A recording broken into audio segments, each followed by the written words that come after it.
ప్రభు పేరట మీకు తెలియచేస్తున్నాను. దేవునికి స్తోత్రం. హల్లెలూయా. బైబిల్లో క్రొత్త నిబంధనలో అపోస్తలుడైన పేతురు రాసిన మొదటి పత్రిక మొదటి అధ్యాయాన్ని కొన్ని వచనాలను చదువుకుందాం. పరిశుద్ధ గ్రంథంలో వరుస సంఖ్యను మనం చూసినప్పుడు 66 పుస్తకాలలో ఈ పుస్తకము 60వ పుస్తకముగా కనబడుతూ ఉంది. దేవునికి స్తోత్రం. పేతురు ఈ పత్రికను ఎందుకు రాశాడు అంటే, శ్రమలో ఉన్నటువంటి విశ్వాసులకు ఓదార్పు కలుగునట్లు, ఈ నిరీక్షణ యందు విశ్వాసం ఉంచితే సిగ్గుపరచదు అని ఈ యొక్క ఉత్తరాన్ని రాస్తూ ఉన్నాడు. శ్రమలు అనేవి మన ఆత్మీయతకు అభివృద్ధికి కారణమన్నాడు. శ్రమలట మన ఆత్మీయ స్థితికి అభివృద్ధి. ఆత్మీయ స్థితి అనేది ఎలాంటిది అంటే, అపవాది మనల్ని పడత్రోసినప్పుడల్లా యేసు నామములో మనం లేవుతూ ఉండాలి. అపవాది త్రోసివేసినప్పుడల్లా యేసు నామములో బలంగా లేవాలి. పడిపోయేటప్పుడు బలహీనమై పడిపోయావేమో, కానీ లేచేటప్పుడు క్రీస్తు యొక్క బలముతో లేవాలంట. వాళ్ళ కోసం రాసిన పత్రిక. దేవునికి స్తోత్రం. హల్లెలూయా. దీని యొక్క ఉద్దేశము ఏమిటి అనేది మనము చూస్తే గనక, మొదటి అధ్యాయము మొదటి 2 వచనాలను మనము చదువుకుందాము. యేసుక్రీస్తు అపోస్తులైన పేతురు, తండ్రి అయిన దేవుని భవిష్యత్ జ్ఞానమును బట్టి ఆత్మ వలని పరిశుద్ధత పొందిన వారై విధేయులగుటకును, యేసుక్రీస్తు రక్తము వలన ప్రోక్షింపబడుటకును ఏర్పరచబడిన వారికి, అనగా పొంతు, గలతియా, కప్పదొకియా, ఆసియా, బితునియా అను దేశములయందు చెదరిన వారిలో చేరిన యాత్రికులకు శుభమని చెప్పి వ్రాయునది. మీకు కృపయు సమాధానమును విస్తరించునుగాక. దేవునికి స్తోత్రం. హల్లెలూయా. మాతృదేశము నుంచి చెదరిపోయిన వారి కొరకు రాస్తున్నాడు. దీని ఆత్మీయమైన స్థితిలో మనం చూస్తే గనక, మాతృదేశము నుంచి అంటే మన స్వస్థలము నుంచి, మన జన్మస్థలము నుంచి తప్పిపోయిన వారి గురించి రాస్తున్నాడు.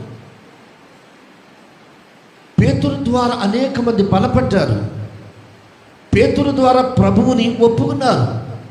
పేతురు తనకున్న సాక్ష్యాన్ని బట్టి, అతడు పొందిన పరిశుద్ధాత్మను బట్టి అనేకులు ప్రభు వైపుకు వారి హృదయాలు త్రెప్పబడి దేవుని కొరకు జీవింపచేసి ఉన్నాడు కొంతమందిని.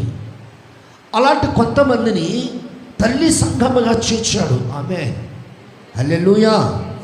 తల్లి సంఘములుగా వారిని అభిషేకించాడు. మీది తల్లి సంఘం, అనేకులకు మీరు మాదిరి గల సంఘం, అనేకులకు మీరు ఆశీర్వాదకరమైన సంఘం. అనేకులు మీ ఎడల ప్రభువుని గుర్తించాలి, అనేకులు మీ ఎడల ప్రభువుని ఎరిగి ఉండాలి, అనేకులు మీ ఎడల ప్రభువుని ఆరాధించాలి. మీ సాక్ష్యమును పాడు చేసుకొనకుండా, మీకున్నటువంటి ఆరాధన విడిచిపెట్టకుండా, సమయమనక అసమయమనక దేవుణ్ణి స్తుతిస్తూ, సంఘములోనికి అనేకులను ఆహ్వానిస్తూ, ప్రభావితం చేస్తూ, దేవుని సన్నిధిగా అనేకులు కూడుకోవటానికి మీరు బలమైన విశ్వాసులుగా ఉండాలి అని వారిని అభిషేకించాడు పేతురు. అభిషేకించబడినటువంటి సంఘములో కొంతమంది ఏం చేస్తారట, తప్పిపోయారు. ఏమయ్యారంటండి? తప్పిపోయారు. పాత నీరు వెళతా ఉంటుంది, క్రొత్త నీరు వస్తూ ఉంటుంది. అది లోకంలో సామెత. లోకంలో సామెత. బైబిల్ ఏం చెప్తుందో తెలుసా? మొదటివారు కడపటివారు అవుతున్నారు, కడపటివారు మొదటివారు అవుతున్నారు. దీనికి కారణం ఏమిటి అంటే, మనం అనుకోవచ్చు నేను తగ్గించుకుంటున్నాను అని. నో, బైబిల్ అలా చెప్పడం లేదు. మరి బైబిల్ ఎలా చెబుతుంది? నీ స్థానమును మర్చిపోవద్దు అంటున్నాడు. నీ స్థలమును మర్చిపోవద్దు. నీ స్థలము పరిశుద్ధమైనది. పరిశుద్ధమైనటువంటి స్థలములో పరిశుద్ధమైన స్థానాన్ని పోగొట్టుకొనకుండా దాన్ని జాగ్రత్తగా కాపాడుకునండి. కాపాడుకున్నట్లుగా ఏం చేయాలంటే దానిని గట్టిగా పట్టుకునుము. దేవునికి స్తోత్రం, హల్లెలూయా. ఏమంటున్నాడండి? గట్టిగా పట్టుకొనుము అంటున్నాడు. ఎందుకు గట్టిగా పట్టుకోమంటున్నాడు? ప్రియమైన దేవుని బిడ్డలారా, ఆత్మీయమైన స్థితిలో నువ్వు నడిపించబడుతున్నప్పుడు, ఆత్మీయమైన సంఘముగా నువ్వు ఎదుగుతూ ఉన్నప్పుడు అపవాదుడు ఏం చేస్తాడంటే వెనక్కే లాగుతుంటాడు. వాడి పని ఏంటంటే విశ్వాసుల్ని వెనక్కి లాగడమే వాడి పని. విశ్వాసులు ఏం చేస్తూ ఉంటాడండి? వెనక్కి లాగుతూ ఉంటాడు. విశ్వాసులు ఎలా సరైన భావమును అతను చూపించడు. వీళ్ళ విశ్వాసులు నా ప్రజల కారు అనేటువంటి భయం లేకుండా విశ్వాసుల దగ్గర తిష్టేస్తాడు. ఎందుకో తెలుసా? మనమంట బలహీనులమని ఎవరికి తెలుసు? అపవాదికి తెలుసు. మనం ఎవరమని చెప్పండి? ఎవరమని? బలహీనులం.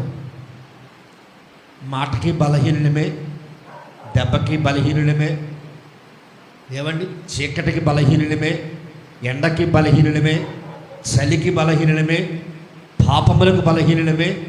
అన్ని విషయాలలో మన బలహీనులము అని అపవాది ఎదిగి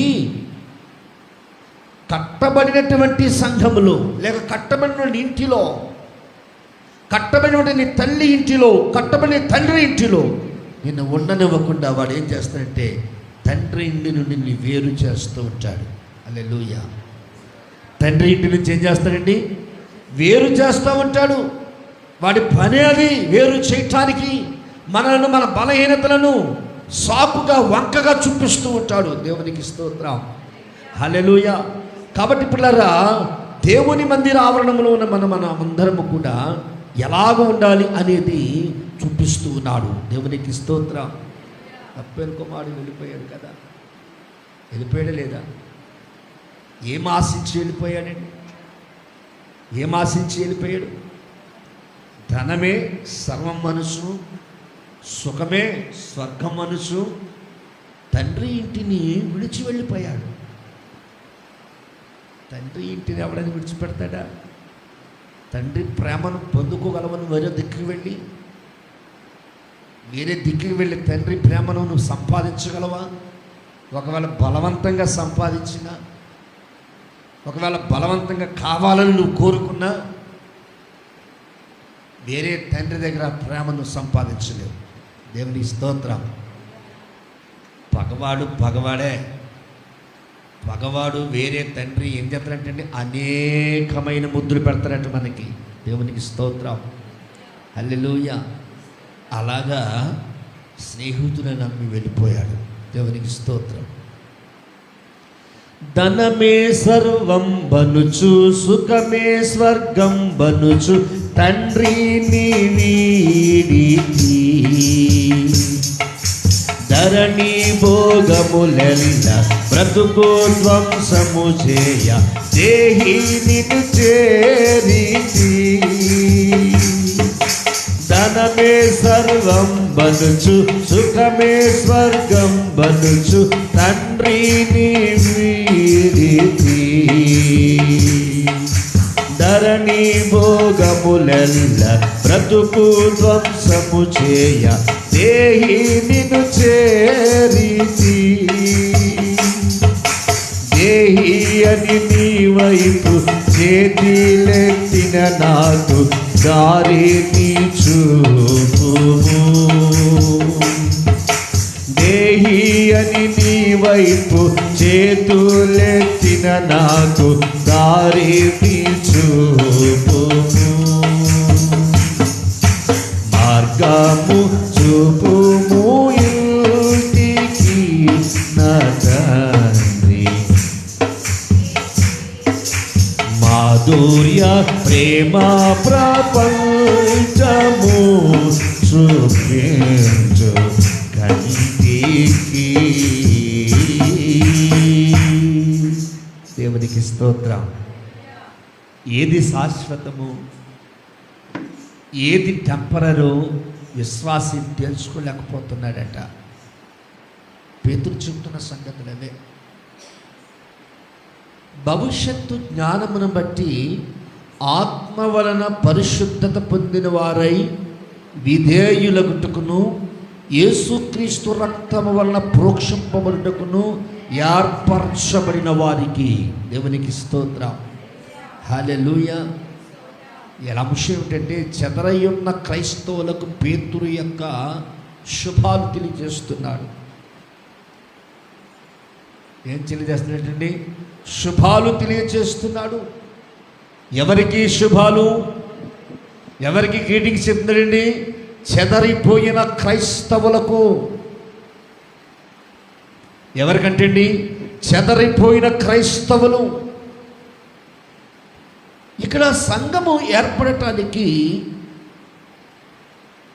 ఏ ఏ ప్రాంతముల నుంచి వచ్చి ఆరాధించారో అక్కడ చూపిస్తున్నాడు.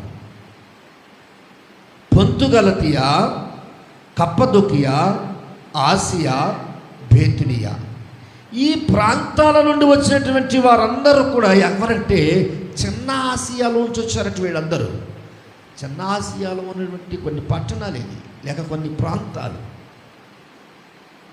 ఈ ప్రాంతాల గుండా వచ్చినటువంటి వారందరూ కూడా పేతురు ఉన్నటువంటి స్థలములకు వచ్చి ప్రభువుని ఆరాధిస్తూ ఉన్నారట. పిల్లరా, ఇక్కడ ప్రాముఖ్యమైన విషయం ఏంటి అంటే, విశ్వాసులైనటువంటి వారు అయిన మనము, యేసుక్రీస్తు రక్తముతో కడగబడినటువంటి మనము, పరిశుద్ధాత్మ చేత నడిపించబడుతున్నటువంటి మనము ఎవరబట? ఏర్పరచబడిన వారు. ఎవరటండి? ఏర్పరచబడిన వారము. నంబర్ 2, ఎందుకు మనకు శుభమని చెప్పి రాస్తున్నాడు అంటే, మనమట అభిషేకించబడిన వారు. రెండోది ఎవరమంటే మనము అభిషేకించబడిన వారు. మూడవదిగా, ఎందుకు ఇంత ప్రేమను చూపించి చెదరిపోయిన విశ్వాసులను మరలా వెనక రావాలని రాస్తున్నాడో తెలుసా? మనము ప్రభు రాకడ కొరకు ఎదురు చూస్తున్న వధువైన సంఘం. 3 విషయాలు. క్రీస్తు పిల్లారా, ఏర్పరచబడిన సంఘము, అభిషేకించబడిన సంఘము, వధువైన సంఘముగా ఉన్నటువంటి మనలను, చెదరగొట్టబడినటువంటి అపవాది చేత చెదరగొట్టబడిన మనలను పేతురు మరలా ఏం చేస్తున్నాడండి? వారికి శుభమని చెప్పి వ్రాస్తూ సంఘంలోనికి ఆహ్వానిస్తున్నాడు. వారు వేరే వేరే సంఘాలలో స్థిరమైపోయారు. దైవజనుడి మీద కోపముతోనూ, లేక సంఘంలో జరిగినటువంటి విషయాల వలన కోపముతోనూ, లేక బంధుత్వముతోనూ, స్నేహభావములతోనూ ఈనాడు సంఘాలు ఏర్పడుతున్నాయి. చూసారు? అలాంటి సంఘాలలో వాళ్ళు ఏమైపోయారట? స్థిరమైపోయారు. అయినా పేతురు వారి కొరకు శుభాలు చెప్పి రాస్తున్నాడు. ఏమని రాస్తున్నాడండి? Again come to our church. మన సంఘమునకు వచ్చి ఆరాధన చేయండి. తప్పిపోయినను మిమ్మల్ని బైబిల్లో ఒక సత్యాన్ని మీకు చెప్తాను. మీకు తెలుసు, మీకు చెప్పాను చాలా మార్లు. 100 గొర్రెలలో ఒక గొర్రె తప్పిపోయి వెళ్ళిపోతే తండ్రి వెళ్ళాడా లేదా? చెప్పండి. వెళ్ళాడు. మరి కుమారులలో 2 కుమారులలో కుమారుడు వెళ్ళిపోతే తండ్రి వెళ్ళాడా లేదా? ఎందుకు వెళ్ళలేదు? గొర్రె కోసం వెళ్ళిన వాడు కుమారుడు కోసం ఎందుకు రాలేదు? జాగ్రత్తగా మనం గమనించాలి. గొర్రెకు శరీరం ఉన్నది, గొర్రెకు ప్రాణం ఉన్నది, గొర్రెకు దేవుని ఆత్మ లేదు. దేవుని పోలికలో దేవుని స్వరూపమందు చేయబడిన మానవుడు శరీరం ఉన్నది, ప్రాణం ఉన్నది. కానీ మనలో ఎవరికి సృష్టిలో జంతువు కానీ, పక్షులకు కానీ, జలచరములకు కానీ, మృగములకు కానీ ఎవరికి లేనటువంటి ఆత్మను దేవుడు కేవలం మనకే పెట్టాడు. దీనికి బుద్ధి రావాలి, అది విషయం. దానికి బుద్ధి రాదు, దీనికి బుద్ధి వస్తుంది. ఆత్మ కలిగిన వాడు జ్ఞానము, ఆత్మ కలిగిన వాడు జ్ఞాని, ఆత్మ కలిగిన వాడు తిరిగి రావగలడు, లేవగలడు. ఏ స్థితిలో పడిపోయాడు, ఎక్కడి నుంచి జారిపోయాడు, ఎక్కడి నుంచి వద్దనుకొని వచ్చేస్తాడు, మరలా అక్కడికి వెళ్ళటానికి జ్ఞానం ఉన్నది. కానీ గొర్రెకి మాత్రం దాని దారి తనకు తెలియదు, ముందుకు వెళ్ళిపోవడమే. ఒకవేళ గొర్రెకు మరలా తన యొక్క ఇంటికి వెళ్ళాలంటే తన యజమాని తనకంటే ముందు నడిచి దారి చూపిస్తేనే గొర్రె రాగలదు.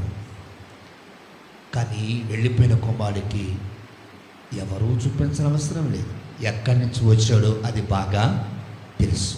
దేవునికి స్తోత్రం. అందుకని పేతురు అంటాడు, 5వ అధ్యాయం 1వ వచనం చదువుదాం. 5వ అధ్యాయం 1వ వచనంలో ఏమంటున్నాడు చూడండి. తోటి పెద్దను, క్రీస్తు శ్రమలను గూర్చిన సాక్షిని, బయలుపరచబడబోవు మహిమలో పాలివాడనునైన నేను మీలోని పెద్దలను హెచ్చరించుచున్నాను. దేవునికి స్తోత్రం. ఎవరికి ఇస్తున్నాడు వార్నింగ్? దేవుడు ఎవరికి ఇస్తున్నాడు? ఎల్డర్స్, పెద్దలకు ఇస్తున్నాడు. మందను పోషించే బాధ్యత ఎవరిదట? సంఘ పెద్దలది. మందను ఎరిగి వారిని సరైన మార్గంలోనికి నడిపించే బాధ్యత ఎవరిదంటండి? సంఘ పెద్దలది. వారిని హెచ్చరిస్తూ ఉన్నాడు. బాబు, పెద్దలారా, మీరు లోక సంబంధమైన వాటిని లోపలికి తీసుకురాకుండా సంఘానికి మాత్రమే మీరు పెద్దలుగా ఉండండి, లోకములో మాత్రమే మీరు పెద్దలుగా ఉండవద్దు. పేతురు కష్టంగా చెప్పేశాడంటే ఆమె. దేవునికి స్తోత్రం. పిల్లరా, సంఘమునకు మాత్రమే పెద్దలం, లోకములో మనం ఎవరికి పెద్దలుగా ఉండకూడదు. అందుకని సెలవిస్తున్నాడు, మీరు ఎవరు అంటే క్రీస్తు వలన బయలుపరచబడిన మహిమలో పాలివాడరు మీరు.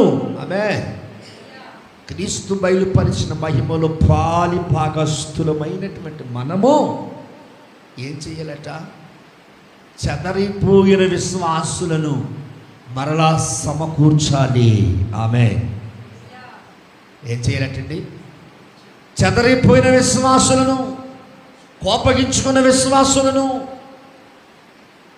బాధ కలిగిన విశ్వాసులను, శ్రమల పాలైన విశ్వాసులను, సంఘం యొక్క ఆదరణ దొరకక, సంఘం యొక్క ప్రేమ దొరకక, లేక ఏదో కారణాల చేత ఎంతమంది అయితే తప్పిపోయారో, పెద్దలు ఏం చేయాలంటే వారిని సంఘమునకు ఆహ్వానించాలి. 1, 2, 3, 10, 20 ఎన్నిసార్లు ఆహ్వానిస్తారు?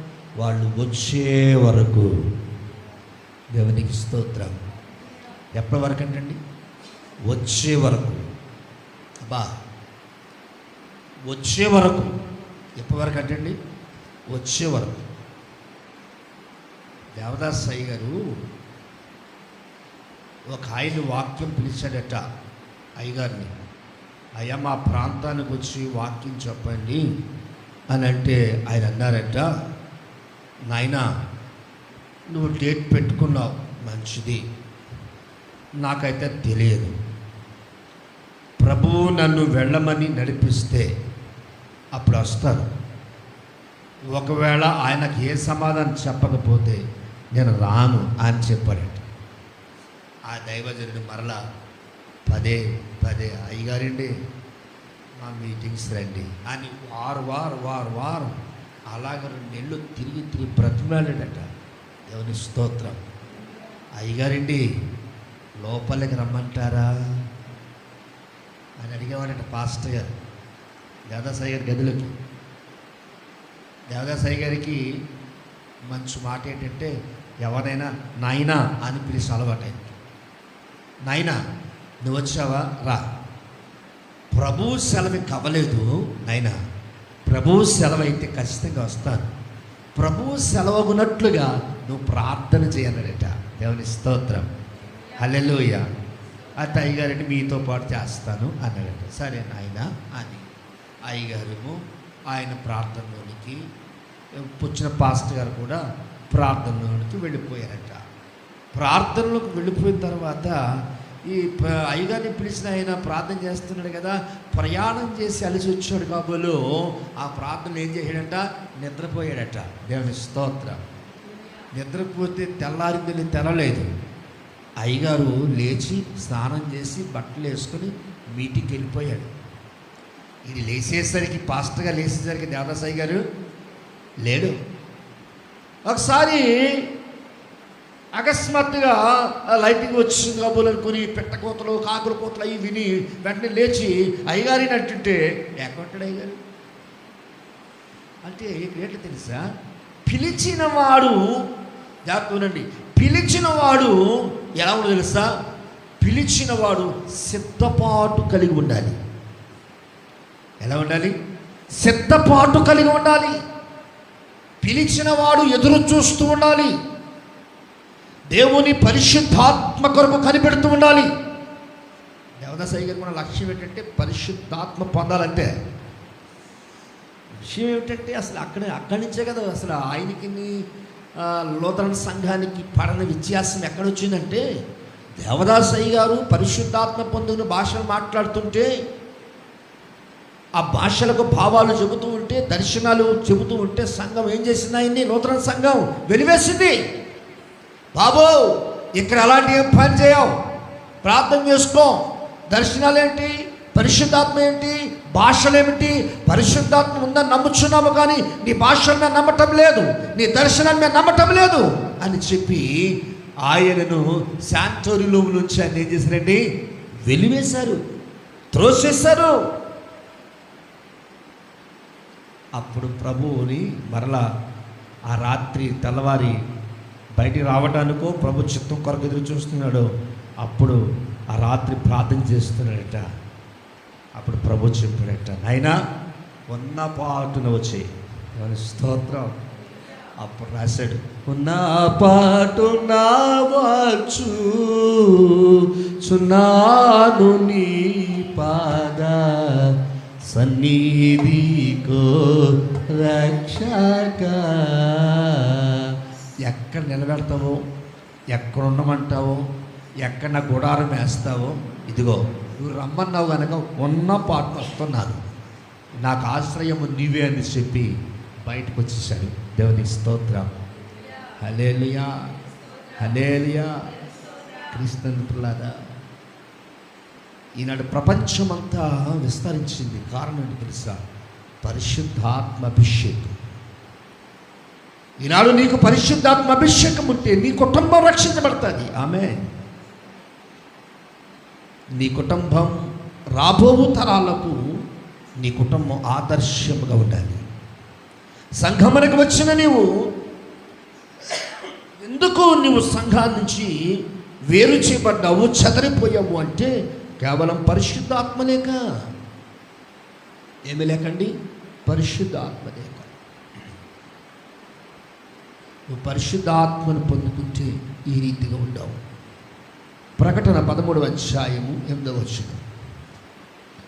ప్రకటన 13వ అధ్యాయము 8వ వచనంలో ఈ రీతిగా వ్రాయబడింది, భూనివాసులందరూ అనగా జగదుత్పత్తి మొదలుకొని వధింపబడి ఉన్న గొర్రె పిల్ల యొక్క జీవగ్రంథమందు ఎవరి పేరు రాయబడలేదు వారు ఆ మృగమునకు నమస్కారము చేయుదురు. దేవునికి స్తోత్రం, హల్లెలూయా.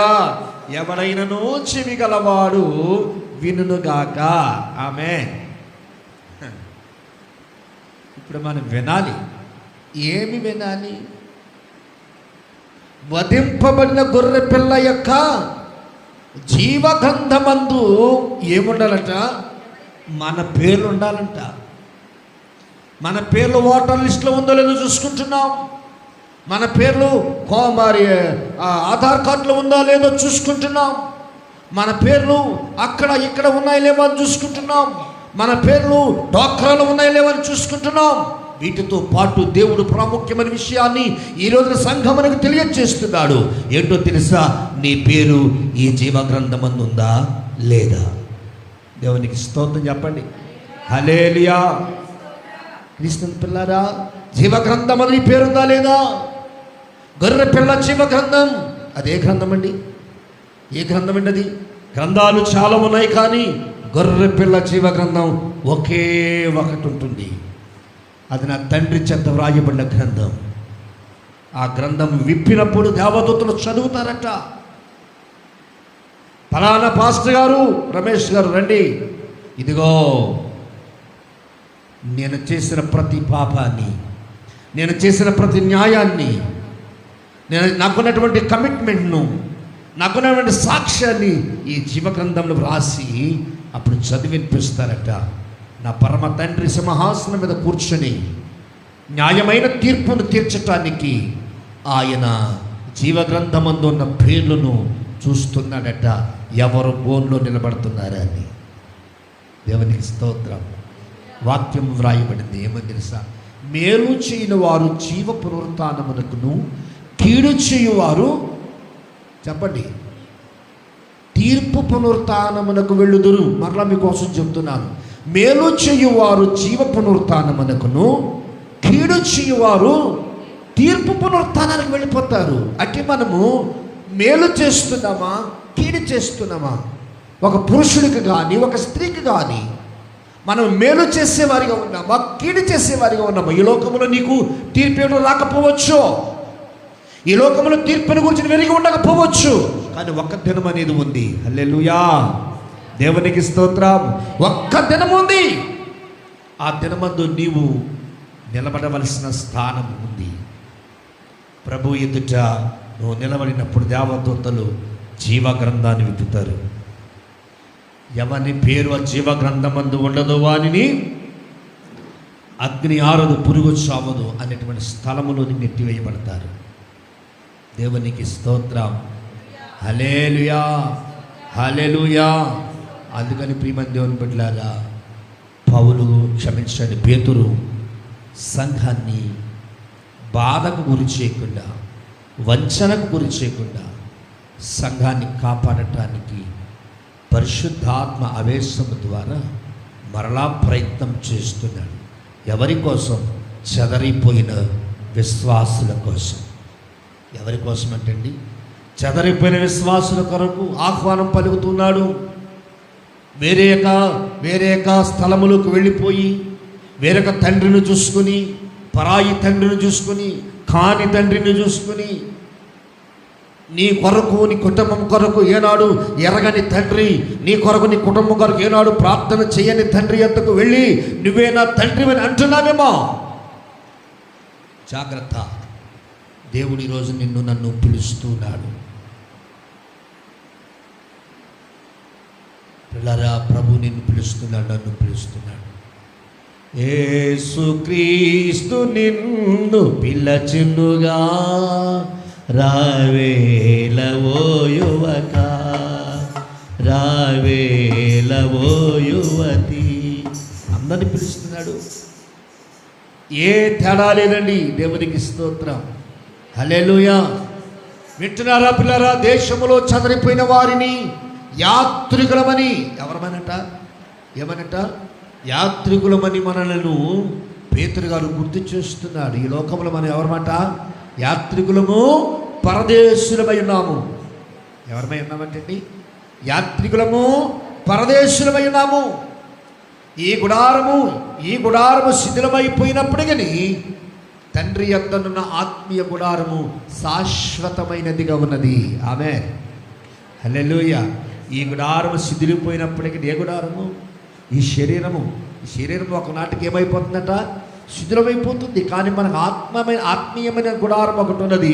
ఆ గుడారములోకి మన ఆత్మ వెళ్ళాలి. ఆమేన్. ఆ గుడారమే పరలోక పట్టణం. గొర్రెపిల్ల ఉన్న గుడారము, గొర్రెపిల్ల సంచారం చేస్తున్న గుడారము, గొర్రెపిల్ల లోపలికి రమ్మని ఆహ్వానిస్తున్న గుడారంలోనికి చెదరిపోయిన వారందరినీ మరలా సమకూర్చి ఆ గుడారములోనికి పంపించటానికి నా క్రీస్తు రక్తముతో కడిగి వాక్యముతో బలపరిచి ఆత్మతో వారిని అభిషేకింపచేసి గొర్రెపిల్ల ఉన్న గుడారములోనికి ప్రవేశము ఉందని చెప్పి చెదరైపోయిన విశ్వాసులను అపోస్తలుడైన పేతురు ఏం చేస్తున్నాడండి? ఆహ్వానిస్తున్నాడు. దేవునికి స్తోత్రం, హల్లెలూయా. ఏం చేస్తున్నాడండి? ఆహ్వానిస్తున్నాడు. ఈ ఆహ్వానము మనందరికీ ఉండాలి. మనను పరిశుద్ధ రక్తము ప్రోక్షించబడింది, మనం పరిశుద్ధులము అని ఎరిగి అపరిశుద్ధత అయినది మనలోనికి రానియకుండా అపవాది తంత్రములను ఎరిగి అపవాదిని బంధించగల అధికారము పరిశుద్ధాత్మ వలన పొందుకొని గొర్రెపిల్ల ఉన్నటువంటి గుడారములోనికి వెళ్ళటానికి మన విశ్వాసం అందలి బలముగా, ఆత్మీయత అందలి బలముగా అంటు కట్టబడిన వారమై మనము చెదరిపోకుండా ప్రభు సన్నిధిలో ఆత్మీయమైన మనము, సహోదరమైన మనము, దేవుని అవయవాలుగా ఉండవలసిన మనము, దేవుని చిత్తమును ఎరిగిన వారమై గొర్రెపిల్ల వెలుగులోనికి ప్రవేశించటానికి ఈనాటి నుంచే క్రీస్తు అనే బండ మీద కట్టబడుటకై ఆశపడతాము. దేవునికి స్తోత్రం, హల్లెలూయా. ఆ రీతిగా మన ఆత్మీయ జీవితాన్ని బాగు చేస్తున్నాము. దేవుడు తన పరిశుద్ధ వాక్యం మన వినికిడిలో ఆశీర్వదించి ఫలించి అభివృద్ధి చేయనుగాక. ఆమె ప్రార్థన చేసుకున్నాం. పరమందు ఆశీర్వాడా మీకు స్తోత్రాలు, కృపా సత్య సంపూర్ణుడా మీకు వందనాలు. ఇదిగో తండ్రి సన్నిధికి వచ్చాము, దర్శించండి. నీ సన్నిధికి వచ్చాము, దర్శించండి. గ్లోరీ, హల్లెలూయా, హల్లెలూయా, గ్లోరీ, గ్లోరీ, గ్లోరీ. నా తండ్రి నన్ను చూచి పరుగిడుచు తెంచి నాపై బడి ఏడ్చెను. నవజీవమును గూర్చి ఇంటికి తోడ్కొని వెళ్ళి నన్ను దీవించెను. నా తండ్రి నన్ను చూచి పరుగిడుచు తెంచి నాపై పడి ఏడ్చెను.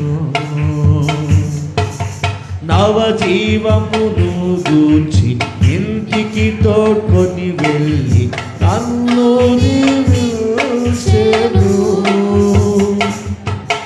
నా జీవిత కథయంత యేసు ప్రేమకు ధరలో సాక్ష్యమయ్యుండు. నా జీవిత కథయంత యేసు ప్రేమకు ధరలో సాక్షినయ్యుండును.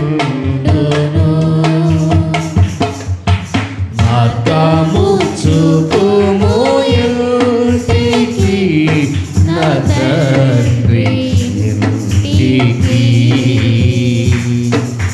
మాధుర్య ప్రేమ ప్రపంచము చూపించు కంటికి.